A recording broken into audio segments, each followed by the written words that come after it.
Hi, Tanset MBA data sufficiency ஒரு 20 questions வரும். Data sufficiency அப்படின்னா என்னன்னா இந்த மாதிரி ஒரு question கொடுத்துட்டு followed by 2 statements இருக்கும். அதுக்கப்புறம் ஒரு 4 answer choices இருக்கும். So mostly பார்த்தீங்கன்னா ஒரே set of answer choice தான் 20 questionsக்கும் இருக்கும். இது வந்து நம்ம எடுத்திருக்கிறது 2019 paper. இதுல ஒரு questionக்கும் தனித்தனியா answer choice இருக்கு. So இதை பார்ப்போம். இதுல வந்து elimination methodல எப்படி ஈஸியா ஆன்சர் கொண்டு வரதுங்கிறத பார்க்கலாம். கெஸ் பண்றதா இருந்தாலும் இந்த மெத்தட் ரொம்ப யூஸ்ஃபுல்லா இருக்கும். So இதுல ஒரு 4 question போட்டு பார்ப்போம் நம்ம. First question number 21. How many speeches were delivered in the 2 days program? Okay, how many speeches delivered? இப்போ statement 1. இந்த first statement வச்சு இந்த question ஆன்சர் பண்ண முடியுமா அப்படின்றத நம்ம செக் பண்ண போறோம். Okay, so first statement பார்த்தீங்கன்னா 18 speakers were invited to give at least one speech, maximum of 2 speeches, out of which 1/6 of the speakers could not come. Okay, 18 invited, அதுல 1/6 வரல. Okay, so அப்படின்னா 3 பேர் வரல. அப்போ மீதி வந்து 15 speakers were there. Okay, 15 speakers. கரெக்டா? ஆனா கொஸ்டின்ல கேட்டிருக்கிறது ஸ்பீச்சஸ் கேட்டிருக்காங்க. இந்த 15 ஸ்பீக்கர்ஸும் ஒரு ஸ்பீச் இல்லைன்னா 2 ஸ்பீச் கொடுப்பாங்க. அப்போ வந்து உங்களுக்கு ஆன்சர் வந்து 15 இருக்கலாம், ஆர் 15 to 30 எந்த நம்பரா வேணாலும் இருக்கலாம். ஓகே, ஒரு ஸ்பீக்கர் ஒரு ஸ்பீச் கொடுத்தா 15, இல்ல ஒருத்தரும் 2 ஸ்பீச் கொடுத்தா மேக்ஸிமம் 30 ஸ்பீச்சஸ் இருக்கலாம். இப்போ இதுல வந்து நமக்கு டெஃபினட்டா ஒரு நம்பர் இல்லை. ஓகே, இப்போ டேட்டா சஃபிஷியன்சியை பொறுத்த வரைக்கும் இந்த ஸ்டேட்மெண்ட் வந்து ஒரே ஒரு நம்பரை ஆன்சரா கொடுத்தா மட்டும்தான் சஃபிஷியன்ட். ஓகே, இப்போ இந்த ஸ்டேட்மெண்ட் வந்து இன்சஃபிஷியன்ட். ஏன்னா இது வந்து கரெக்டா ஒரு ஆன்சரா கொடுக்கல நமக்கு. ஓகே, மல்டிபிள் ஆன்சர்ஸ் வருது. 15ல இருந்து 30க்குள்ள எத்தனை ஸ்பீச் வேணாலும் இருந்திருக்கலாம். இப்போ இந்த ஃபர்ஸ்ட் ஸ்டேட்மெண்ட் இன்சஃபிஷியன்ட்னு தெரிஞ்ச உடனே இப்போ இந்த ஆன்சர் சாய்ஸஸ்ல பாத்தீங்கன்னா சாய்ஸ் ஏ வந்து 1 alone is sufficient while 2 alone is not sufficient கொடுத்துருக்காங்க. நமக்கு 1 வந்து இன்சஃபிஷியன்ட் வந்துருச்சு. ஸோ அப்போ ஏ வந்து ஆன்சர் கிடையாது. அதே மாதிரி சியும் கிடையாது. either 1 or 2 is sufficient அப்படின்னா 1ம் sufficient 2ம் sufficientன்னு அர்த்தம். நமக்கு சாய்ஸ் 1 இன்சஃபிஷியன்ட் வந்ததுனால சியும் ஆன்சர் கிடையாது. ஓகே, ஸோ இந்த மாதிரி எலிமினேஷன் ஒரு ஸ்டேட்மெண்ட்டை முடிச்ச உடனே இந்த மாதிரி எலிமினேஷன் பண்ணீங்கன்னா உங்களுக்கு அதுலேயே 2 ஆன்சர் சாய்ஸ் போயிடுச்சு. இப்போ மீதி 2 தான் இருக்கு. இந்த சமயம் நீங்க கெஸ் பண்ணா கூட 50% சான்ஸ் இருக்கு கரெக்ட் ஆன்சர் வர்றதுக்கு. ஓகேவா? இப்போ செகண்ட் ஸ்டேட்மெண்ட்டை மட்டும் எடுத்துக்கணும். First you should forget. Okay, always data sufficiency பண்ணும்போது ஃபர்ஸ்ட் ஸ்டேட்மெண்ட் எடுக்கும்போது செகண்டை பார்க்கக்கூடாது. அதே மாதிரி செகண்ட் ஸ்டேட்மெண்ட் எடுக்கும்போது ஃபர்ஸ்ட் ஸ்டேட்மெண்ட்ல இருக்கிற இன்ஃபர்மேஷனை கம்ப்ளீட்டா மறந்துடணும். அதை யூஸே பண்ணக்கூடாது.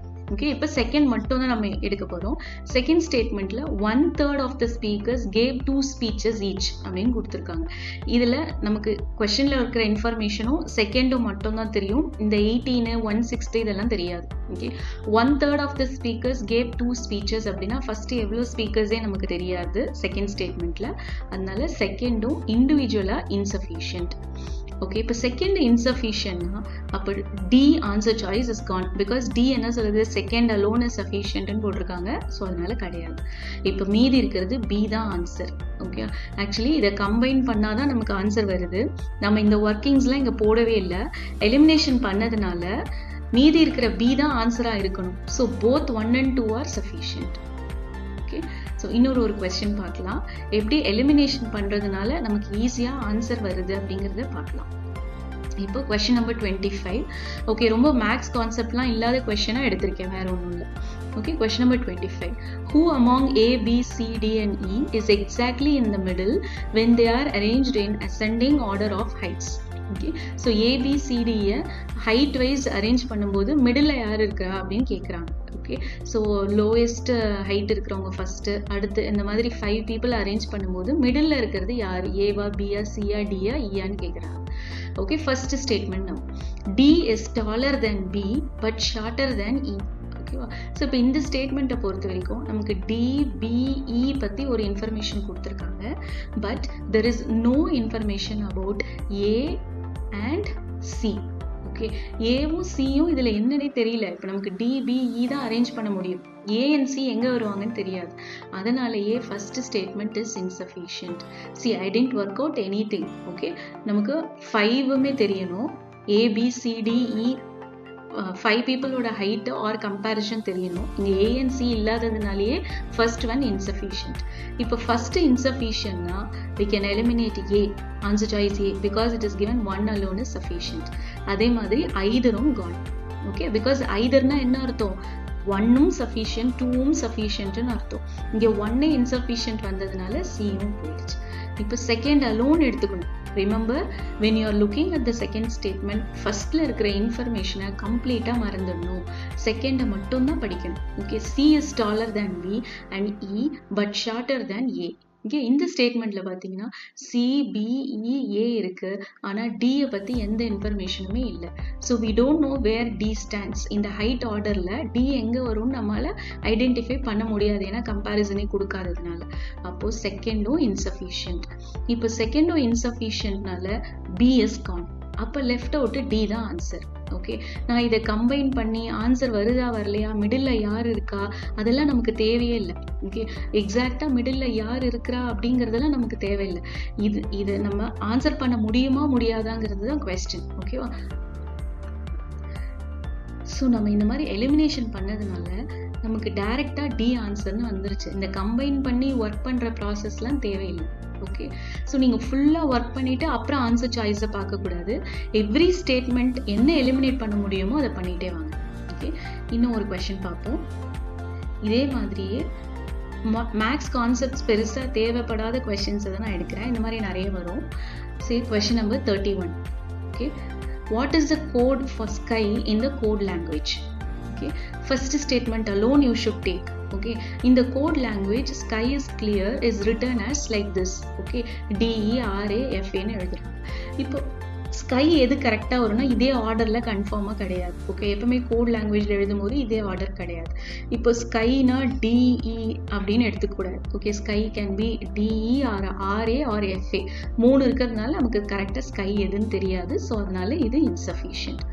இப்போ ஃபர்ஸ்ட் ஸ்டேட்மெண்ட் இன்சஃபிஷியன்ட்னா அடுத்த ஸ்டெப் எதை எலிமினேட் பண்ணலாம்னு பாருங்க. So A gone and C gone because அது எய்தர் கொடுத்துருக்காங்க. Okay, now take 2 alone. In the same code language, make it clear is written as DEJAGO. Okay, GAGO whatever. Okay, இப்போ இதுல ஸ்கைங்கிற வேர்டே இல்லை. அப்போ நம்மளால கண்டிப்பா ஆன்சர் பண்ண முடியாது. So obviously the second is insufficient. இப்போ செகண்ட் இன்சஃபிஷியன்ட்னா ஒன்று B is gone because Bல என்ன கொடுத்துருக்காங்க, 2 alone is sufficientன்னு கொடுத்துட்டாங்க. ஆனால் நமக்கு வந்திருக்கிறது insufficient, அதனால B is gone. இப்போ மீதி என்ன, D தான் ஆன்சர். ஓகே, ஸோ எவ்வளோ ஈஸியாக நம்ம வந்து ஃபுல்லாக ஒர்க் பண்ணாமல் இதை கம்பைன் பண்ணி ஸ்கையோட கோட் என்ன அதெல்லாம் எதுவுமே கண்டுபிடிக்க தேவையில்லை. நமக்கு வேண்டியது சஃபிஷியண்ட்டாக இல்லையா, எலிமினேட் பண்ணும்போது லெஃப்ட் அவுட் D தாங்கிறதுனால you go for D. That's it. Okay, just one more question. Question number 32 போடலாம். How many children are there between J and K in a row of children? Okay, so இந்த மாதிரி உங்களுக்கு ஈஸியான strategies வேணும்னா you can try our course. இதில் நிறைய நாங்கள் சின்ன சின்ன ஸ்ட்ராட்டஜிஸ் சொல்லியிருப்போம். அது உங்களுக்கு ரொம்ப ஈஸியாக ஒர்க் ஆகுற மாதிரி இருக்கும் டான்சர் கொஷின்ஸ்க்கு.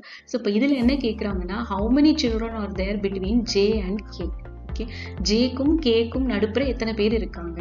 இப்போ ஃபர்ஸ்ட் ஸ்டேட்மெண்ட் பார்த்தீங்கன்னா J is 15th from the left in the row. Okay, left சைட்லேருந்து J வந்து 15th இருக்காங்க. ஓகே, பட் கேவை பற்றி எந்த இன்ஃபர்மேஷனும் இல்லை. கொஷனில் கேட்டிருக்கிறது ஜேக்கும் கேக்கும் நடுப்புற எத்தனை பேர் இருக்காங்க. ஜேவோட பொசிஷனை மட்டும் வச்சு கேவை பற்றி எதுவுமே தெரியாமல் we cannot say how many are there in between. அப்போ ஃபர்ஸ்ட் இஸ் இன்சஃபிஷியன்ட். இப்போ ஃபர்ஸ்ட் இன்சஃபிஷியன்ட்னா எதை எலிமினேட் பண்ணலாம் அப்படின்னா either is gone, A alone sufficientும் போயிடுச்சு. ஓகே, ஸோ எய்தர்னா இதான் அர்த்தம். எய்தர்னா 1 is sufficient, 2 is sufficient, ரெண்டும் தனித்தனியாகவே sufficient அப்படின்னா either. Okay, now second statement alone you are taking. K is exactly in the middle and there are 10 children towards his right. Okay, இந்த ஸ்டேட்மெண்ட்ல ஜேவை பற்றி எந்த இன்ஃபர்மேஷனும் கொடுக்கல. Okay, K middle இருக்காங்க, 10 children towards his right, அதெல்லாம் okay. ஆனால் J என்னன்றது தெரியாததுனால second statement is insufficient. அப்போ second இன்சஃபிஷியன்ட்னா D is gone because D என்ன கொடுக்குறாங்க, 2 alone is sufficient கொடுத்துருக்காங்க.